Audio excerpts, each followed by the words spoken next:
What if the most dangerous thing a spy ever does isn't the mission itself, but agreeing to go home?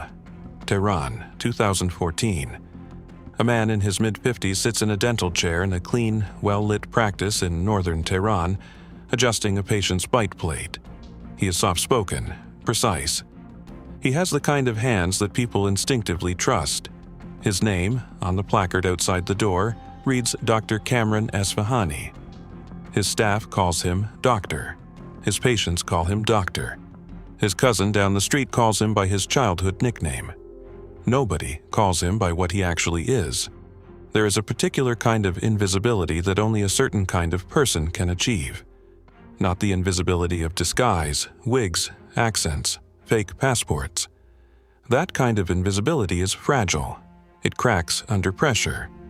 The invisibility Kamran Esfahani had was structural. He was not pretending to be Iranian, he was Iranian. He was not pretending to be a dentist. He had the degree, the hands, and 30 years of practice. He was not pretending to belong to Tehran. He had grown up on its streets, eaten its food, breathed its particular mixture of dust and diesel and rosewater. The lie wasn't in what he was. The lie was in why he had come back. Kamran had left Tehran in 1993.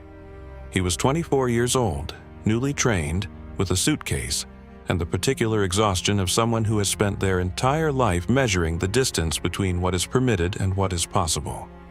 He was Iranian, he was Jewish. In the Islamic Republic, that combination was survivable, but only just. There was a ceiling. There were reminders. There were days when the city felt like a place that tolerated you, rather than a place that was yours. He landed in Stockholm on a wet October morning and spent the first 3 months sleeping on the sofa of a distant relative in Södermalm. By the following year, he had passed his Swedish dental equivalency exams. By the year after that, he had a chair in a shared clinic. By the time he was 40, he had his own practice on a narrow street that smelled of coffee and bicycle oil, and a life that was quiet, functional, and almost completely his. He was nobody's threat, nobody's asset, nobody's anything. The man who changed that introduced himself at a dental conference in Gothenburg. His name was Arik. He had an Israeli accent that had been deliberately softened over years, the consonants smoothed down like stones in a river. He said he worked for a foundation supporting diaspora communities across Europe. The business cards were real, the website was real, the foundation was real, as a shell. They had coffee between sessions, then dinner, then a follow-up meeting in Stockholm 3 weeks later in a cafe. Kamran would never be able to look at the same way again. The pitch was quiet, almost bureaucratic. Arik said, "We have a need for someone with your background, your language, your training, your face. Your face." Those 2 words sat in Kamran's chest for days afterward. He asked what happened if something went wrong. Arik said they would discuss contingencies at the appropriate stage. It was the kind of non-answer that a careful man walks away from. Kamran was a careful man. He called back in 4 days. He told himself it was about money. There was a figure, significant, placed in a Cyprus account. Enough to finally execute the plan he had been quietly assembling for 3 years. Sell the Stockholm practice, move to San Diego, become someone who ate breakfast outside in January. He told himself it was about Iran, about what the regime had cost his family, his community, 3 decades of Persian Jewish life compressed into managed tolerance and careful silence. He told himself it was the right thing to do. All of these things were partially true. None of them were the reason. The reason was simpler and more embarrassing. For the first time in years, something needed him specifically. Not a dentist, not a Swedish resident, him.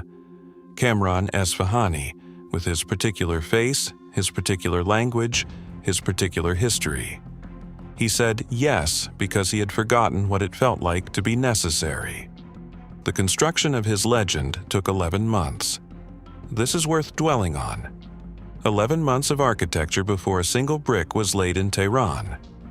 Mossad's legend-building process is, by all accounts from former operatives who have spoken on record, less about invention and more about editing. You do not build a false life from scratch. You take a real life and you remove the parts that would get you killed, and you leave everything else intact.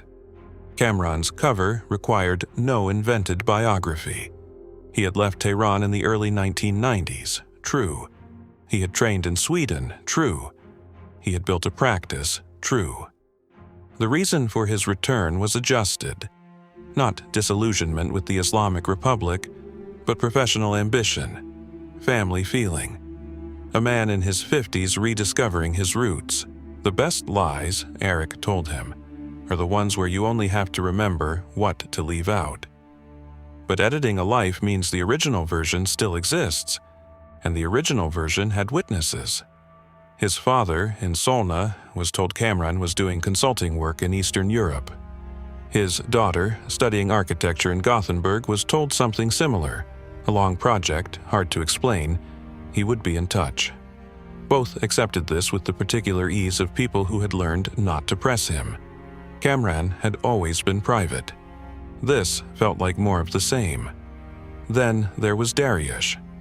His cousin had stayed in Tehran, built a small construction business, married, had children, navigated 30 years of the Islamic Republic with the low-profile pragmatism of someone who understood the rules of survival without ever having been told them explicitly. When Kamran arrived and the two men embraced on a street in Tehran after nearly 3 decades, Dariush's eyes were wet. He said, "Your father, does he ever think of coming back?" It was a simple question, a family question, the kind of question that has no operational weight. The correct answer, inside the legend, was, he is too old to travel. The true answer, that his father spent his days watching satellite television in Solna and had not left Stockholm in 6 years, was close enough to the cover answer that Kamran gave it without thinking. He said, "He watches Iran from far away. He won't come back." Dariush nodded. They went inside for lunch. The conversation moved on. Kamran stood in the kitchen and felt his pulse in his throat. Not because anything had gone wrong, because nothing had, and he had no idea why. He had told the truth inside a lie, by accident, and it had passed without a tremor. No suspicion, no follow-up question, just warmth and lamb stew and a cousin who was simply glad he had come home. That was the first moment Kamran understood something that nobody in 11 months of preparation had told him. The most dangerous thing about being a good liar is that you stop being afraid of the moments when you should be. The practice opened in the Elahiye district of northern Tehran, affluent, international, the kind of neighborhood where a returning expat dentist with European training would draw curiosity for perhaps 3 weeks before becoming furniture. The equipment was imported from Germany. The lease had been arranged through an intermediary. The staff hired locally, a receptionist named Nazrin, precise and unremarkable in the way that very competent people often are, and a hygienist named Ferishte, who worked Sundays and asked very few questions. Neither of them was a Mossad asset. Kamran's contact protocol was minimal: a shared email drafts folder, a visiting colleague twice a year, 3 dead drops at fixed locations across the city. The first 18 months passed without incident, and that was the problem. Because somewhere in those 18 quiet months, the lie stopped feeling like a lie. The city started feeling like the city again. The practice started feeling like his. The routines started feeling like his routines.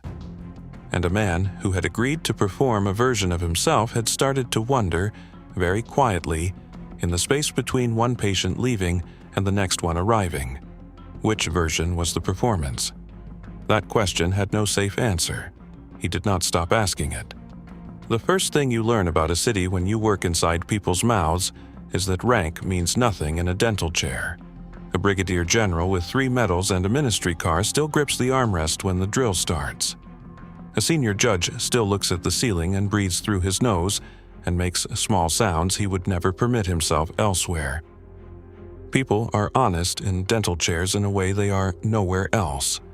Not with words, with their hands, their breathing, the way their body decides, independent of whatever status they carry outside, that this room is a place of involuntary truth.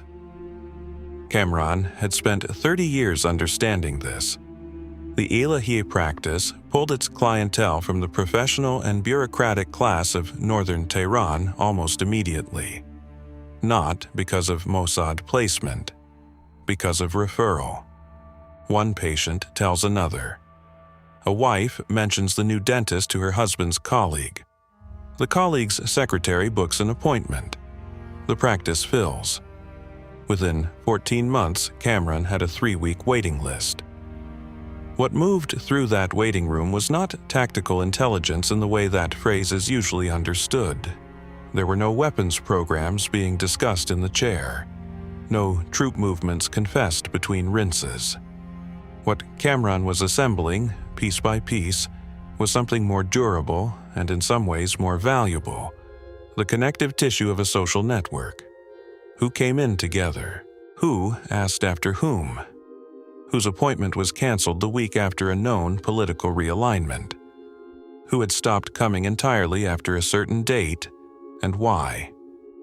He passed what he collected through the drafts folder and the dead drops with the measured regularity of a man filing paperwork. The visiting colleague, a soft-spoken man who introduced himself to the staff as a German dental equipment representative, came twice a year, stayed 2 days, and left with nothing visible. The system worked because it was boring, and boring in intelligence work is the closest thing to safe. But there was a patient in the second year whose presence in the waiting room changed the quality of the risk entirely. His name was never confirmed in any public record. Kamran referred to him in later accounts only as the engineer. He came in for a crown replacement. He came alone, without a driver, which was unusual for a man of his apparent standing. He paid in cash. He did not give a workplace on the intake form, writing only government ministry in the field reserved for employer. His hands, Kamran noticed, had the particular calluses of someone who worked with precision instruments, not a desk official, someone operational. The engineer came back 4 times over 6 months, routine dental maintenance. He was polite, quiet, and occasionally made observations about the equipment that suggested he understood how import logistics worked. On his 3rd visit, he asked, without particular emphasis, how Kamran managed to source German equipment so efficiently. Kamran gave the cover answer. Established supplier relationship. Standard import channels. No difficulty. The engineer nodded. He did not ask again. Whether this was a probe or idle professional curiosity, Kamran never determined. He reported it through the drafts folder. The response, when it came, was 3 words, noted, continue, caution. He read that response 4 times, trying to determine which of the 3 words was doing the most work. The weapons shipment request came in the 3rd year, and it arrived not as a request, but as a briefing. The visiting colleague arrived on schedule, reviewed the equipment as usual, and then, at the end of the 2nd day, told Kamran that the operational scope was being expanded. A consignment of components, guidance-related, small volume, high specificity, would move through the practice's existing import paperwork. It would arrive labeled as dental supplies. Kamran would receive it, hold it 72 hours, and transfer it through the Tadrish dead drop. Kamran said no. The colleague did not argue. He said he understood. He said he would relay the position. He left. 3 weeks later, the request came again through the drafts folder, with a revised financial structure and a phrase that Eric had clearly written himself because it carried his particular cadence. The architecture is already in place. We are only asking you to open a door that exists. Kamran sat with that sentence for 2 days. He said no a 2nd time. The 3rd request came 6 weeks after that. No new arguments, no new financial offer, just a single line, this is the ask. Once. He agreed. He would spend years trying to understand exactly why, and the most honest answer he ever arrived at was this: he had spent 3 years maintaining a lie that required him to be passive, to collect and transmit and observe, to be a surface rather than an actor. The shipment asked him to do something, and some part of him, corroded by passivity, said yes before the rational part of him could organize the objections. The consignment arrived on a Tuesday. It was smaller than he expected. 2 packages, dense, wrapped in commercial foam, labeled with a legitimate German manufacturer's invoice that would survive any cursory customs review. He put them in the supply room. He closed the supply room door. He went back to his afternoon patients and completed 4 appointments without incident. Nasrin logged the delivery in the inventory system with her usual efficiency. Then she looked at the invoice. Then she looked at the delivery again. Then she asked Cameron, at the end of the day, why the package weights on the delivery note didn't match the listed contents. Cameron said there had been a packing error on the supplier's end. He said he would correct the system entry. She nodded and gathered her things and left. He stood in the empty practice for 20 minutes after she walked out. The discrepancy was minor, the kind of thing that happens in import logistics regularly. She had no reason to think anything of it beyond mild professional curiosity. She was meticulous. It was what made her good at her job, and she had noticed an inconsistency and asked about it, the way she always did. He had answered, she had accepted it. And yet, he sent a message through the drafts folder that night that said, "Staff noticed delivery weight discrepancy. Resolved.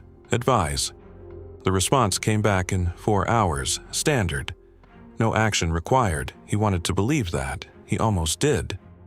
There is an assumption that sits at the center of every deep cover operation, and it is so fundamental that it is almost never stated explicitly. The operative is the one doing the deceiving. The agency plants, the city receives, the cover is something performed upon an unsuspecting environment. This assumption is wrong. Or rather, it is wrong in the specific way that all comfortable assumptions are wrong. It is true enough, often enough, that nobody tests it until it is too late. 14 months before Kamran Esfahani's arrest, a counterintelligence analyst in the IRGC's intelligence division opened a file that had been sitting inactive in a database for 7 months. The file had been generated by a routine query, the kind that gets filed and forgotten, the administrative sediment of a security apparatus that processes thousands of such queries a year. The query had originated with Nasrin's brother, who worked in municipal administration, who had mentioned over dinner that his sister's employer had received an unusually heavy import delivery labeled as dental foam inserts. It was nothing. It was the kind of nothing that a well-run counterintelligence operation buries in noise and hopes no one excavates. The analyst who opened the file was not brilliant. He was not running a targeted operation against Cameron. He was doing administrative review of low-priority anomalies, the intelligence equivalent of auditing receipts. He cross-referenced the practice's import records against a database of flagged import channels. He found one match, not the consignment itself, but the logistics company used for the final delivery, which had appeared peripherally in an unrelated investigation 2 years earlier. He noted it. He did not close the file. He escalated it 1 tier. Here is what Cameron believed at this point in the operation, that the shipment had passed without consequence, that Nasrin had accepted his explanation, that the 18 months of clean operational behavior before the shipment had established a baseline of normalcy that one anomaly could not disturb. Here is what was actually true. The file existed. It was active. It had been moved 1 tier closer to the people who would eventually act on it. The deception had worked. The shipment had moved. The cover had held. And none of that mattered, because the clock that Nasrin's question had started was still running. Quietly, in a database Cameron did not know existed. In a file he had no way to access or burn or explain away. He had spent 3 years in Tehran, believing that the primary threat to his operation was a moment of recognition, someone who remembered his face. someone who checked the wrong document, someone who said the wrong name at the wrong time. He had not considered that the threat might be something as small as a receptionist who was good at her job. He had not considered that the city itself, the accumulated ordinary bureaucracy of a surveillance state, was watching in ways that had nothing to do with him specifically and everything to do with pattern. He was not being hunted, not yet. He was being accumulated. And then, on a Thursday evening in late autumn, a woman named Sarah Mohammadi walked into his waiting room with a referral from a colleague and a back molar that had been bothering her for 3 months. She sat in the chair. She looked at the ceiling. She breathed through her nose. She did not grip the armrest. Kamran noticed. Sarah Mohammadi came back 6 weeks later. The molar had needed a crown. The prep work had gone well. She sat in the chair with the same composure she had arrived with the first time. Not the performed composure of someone trying to appear unafraid, but the genuine kind. The kind that belongs to people who have already survived something worse than a dental appointment. She was a professor of urban planning. She had grown up in Isfahan. Her husband had died 4 years earlier. She mentioned this not as a disclosure, but as a logistical fact, the way you mention it when someone asks who to contact in an emergency, and you need to explain why the answer is complicated. Kamran wrote his own name in the emergency contact field. He crossed it out and wrote the practice's main number instead. He told himself this was standard procedure. The conversation that began in that second appointment was the kind that has no clear origin point. It grew the way conversations grow between people who are both, for different reasons, accustomed to controlling what they say, slowly, and then in small rushes, and then in the particular warmth of two people who recognize each other's carefulness and decide provisionally to set it down. She knew Tehran as a native. He knew it as someone returned after 30 years, which meant he knew it as a palimpsest, the city underneath the city, the one that existed before the revolution, visible only in certain angles of afternoon light, and the way old buildings held their ground against new ones. She found this perspective interesting in the way that academics find most things interesting, as a data point first, and then gradually as something else. He invited her for tea 3 weeks after the crown was fitted. She came. He did not tell Arik. This was not an impulsive omission. He thought about it. He constructed arguments on both sides with the precision of a man trained to assess risk. The argument for disclosure, unauthorized personal relationships are a protocol violation, a potential vulnerability, a variable that handlers need to map. The argument against, Sarah was not connected to any sensitive network. She was an academic. She was a widow. She was someone he had met in the normal course of his professional life. The argument he did not admit to himself: if he reported the relationship, it would be assessed, monitored, possibly ended on operational grounds, and he was not willing to let that happen. He told himself he would disclose after a few weeks, once it was clear the relationship was low risk. The weeks passed. He adjusted the deadline. The deadline passed again. Eventually, he stopped setting deadlines and simply carried the undisclosed relationship as a weight he had redistributed, so gradually he no longer noticed it. The false start came in the 4th month. A message arrived through the drafts folder, not from the visiting colleagues channel, but from a secondary contact Kamran had only used twice before. The message was brief: operational pause. Sit tight. No contact until advised. He read it 4 times. Operational pause was not a phrase he had heard before. It was not in any of the protocol documentation from his preparation period. It was specific enough to be intentional and vague enough to be terrifying. He sat in the pause for 11 days. On the 12th day, a second message: resume. Disregard prior. Equipment rep visiting next cycle is scheduled. No explanation, no context. He resumed.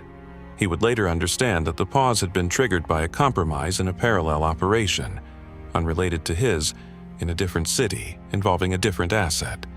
The precautionary pause was standard protocol during lateral exposure risk periods. His operation had not been flagged.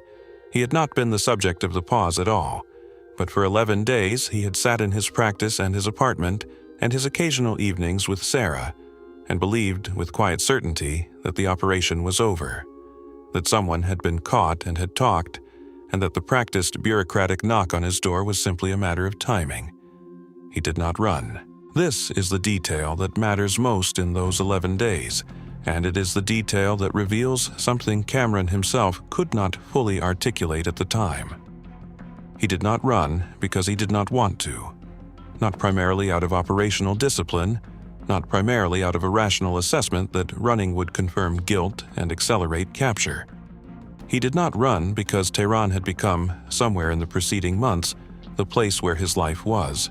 His practice, his patients, his cousin's kitchen on holidays, Sarah. He had arrived in Tehran to perform a man who belonged here. He had stayed long enough that the performance had become residential. When the all-clear came on the 12th day, he felt, alongside the relief, something that took him days to identify.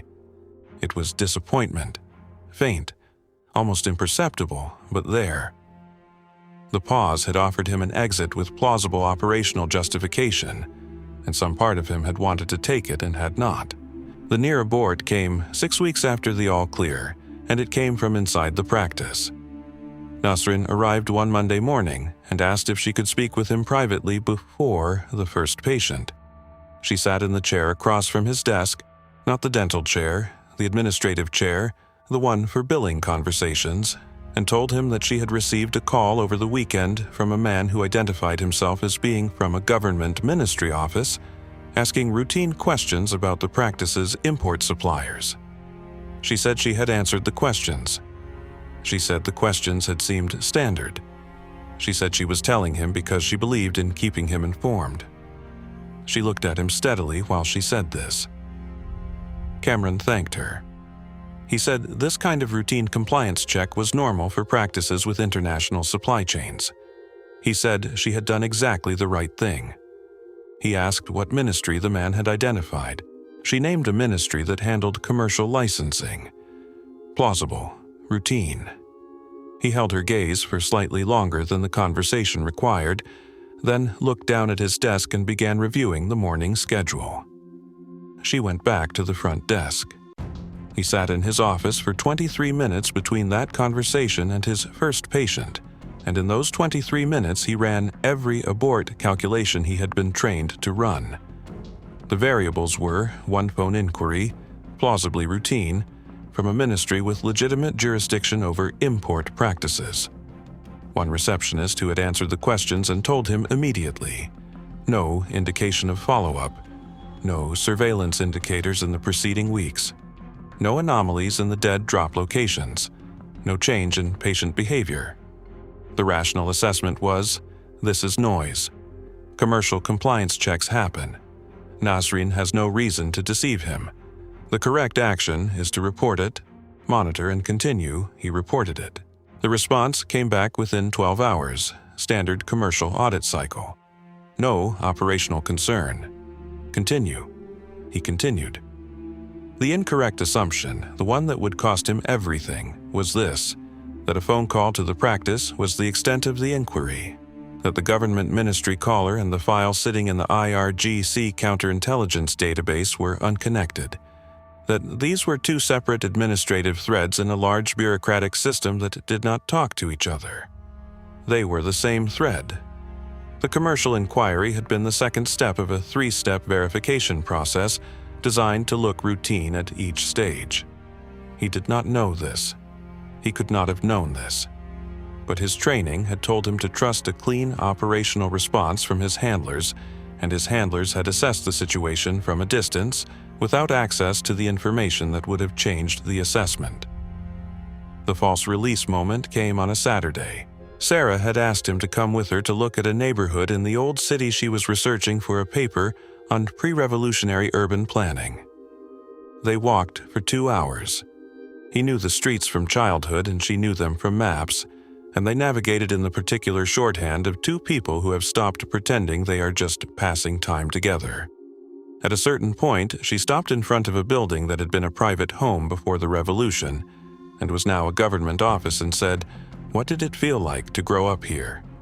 Before everything changed, he told her. Honestly. More honestly than he had told anyone in years, because the story of his childhood in Tehran, his Jewish neighborhood, his family's calibrated survival, his departure, none of it contradicted the cover. The cover had been built around the truth. This was one of the places where the lie and the life were the same thing. She listened without interrupting.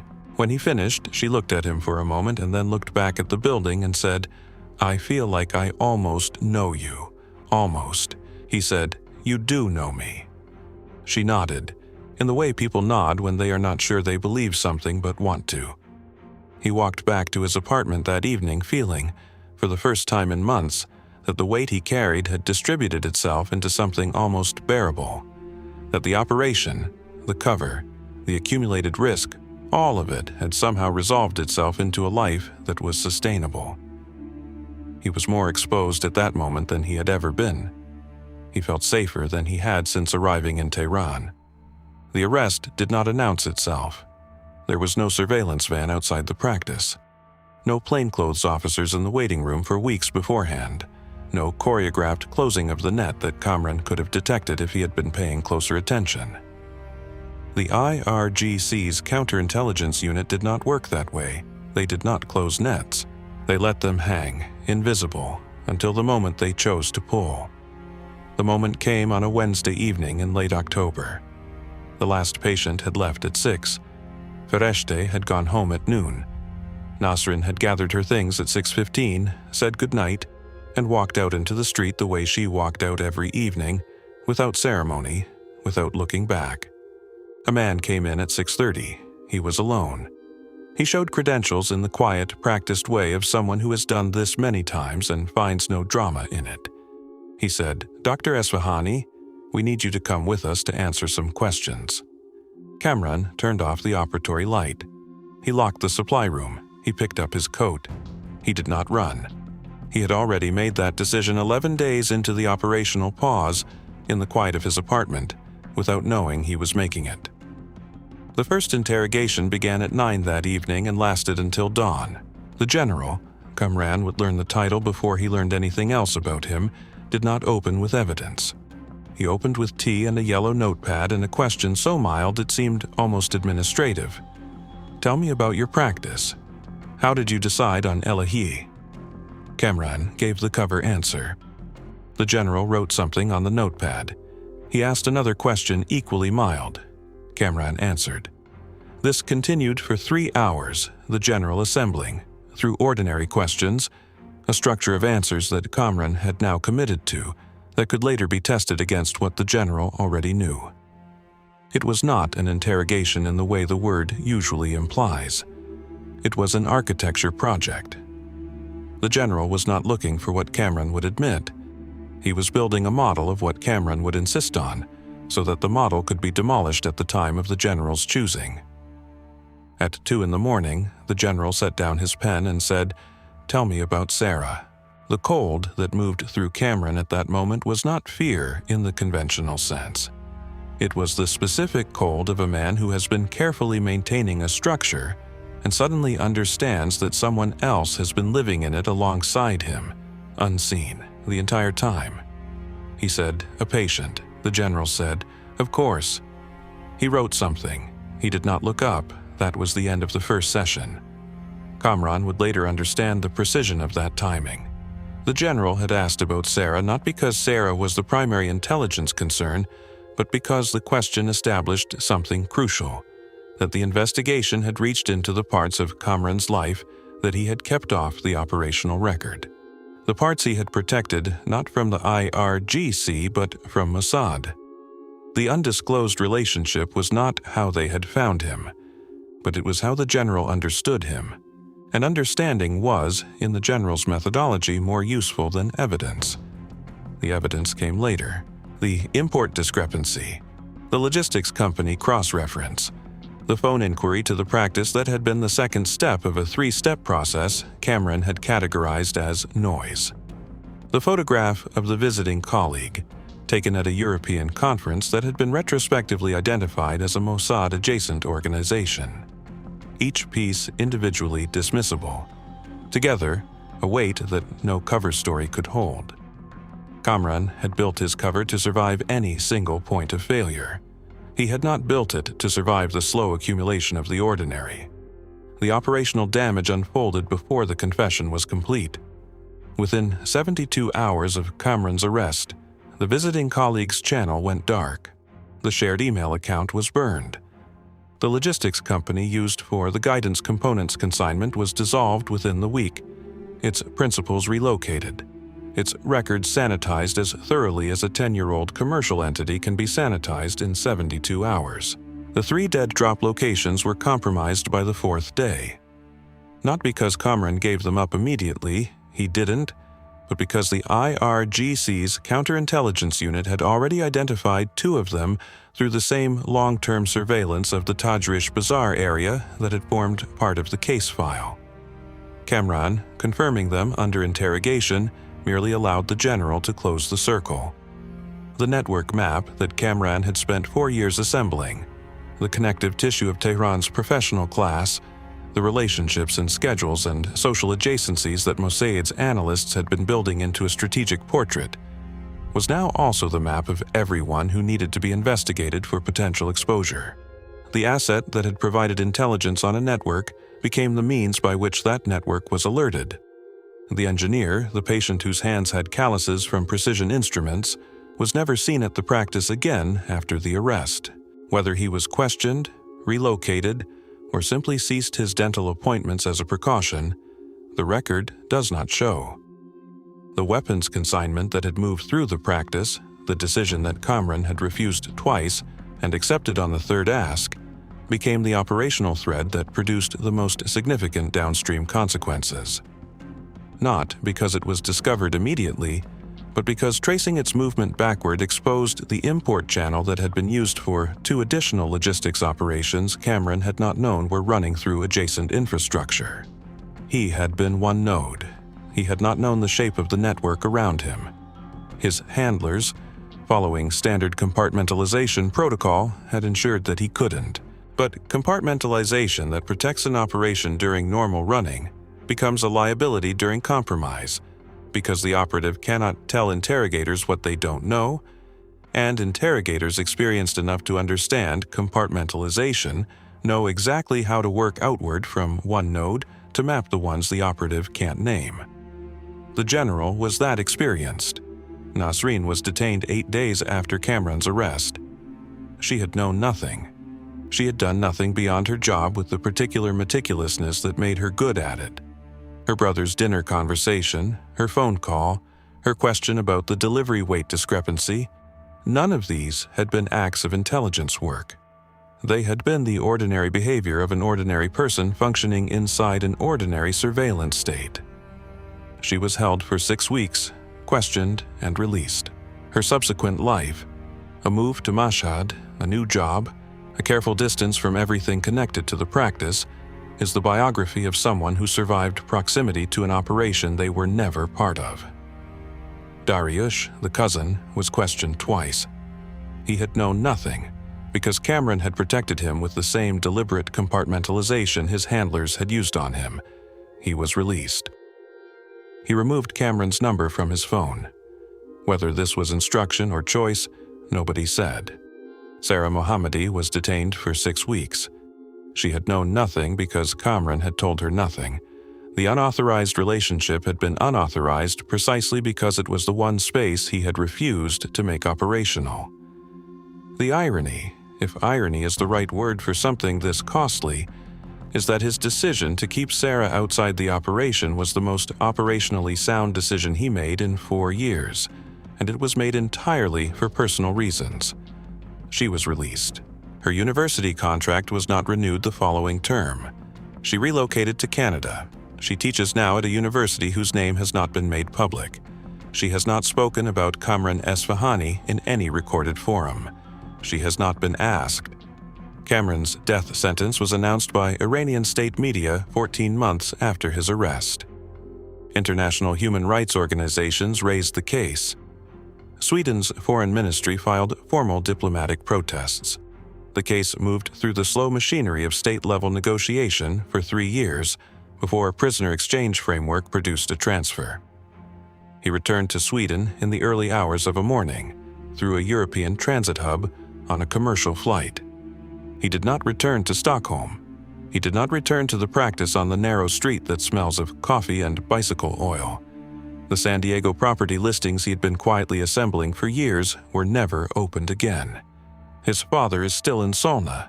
Whether they speak is not known. What the general had understood, and what Cameron eventually wrote in his confession, is that the operation had been compromised not by a single mistake, but by the accumulated cost of living a lie with genuine investment. You cannot spend 4 years building something, a practice, a routine, a relationship, a sense of belonging, without that investment becoming a vulnerability. The very qualities that made Cameron credible inside Tehran were the ones that made him unwilling to leave when leaving was still possible.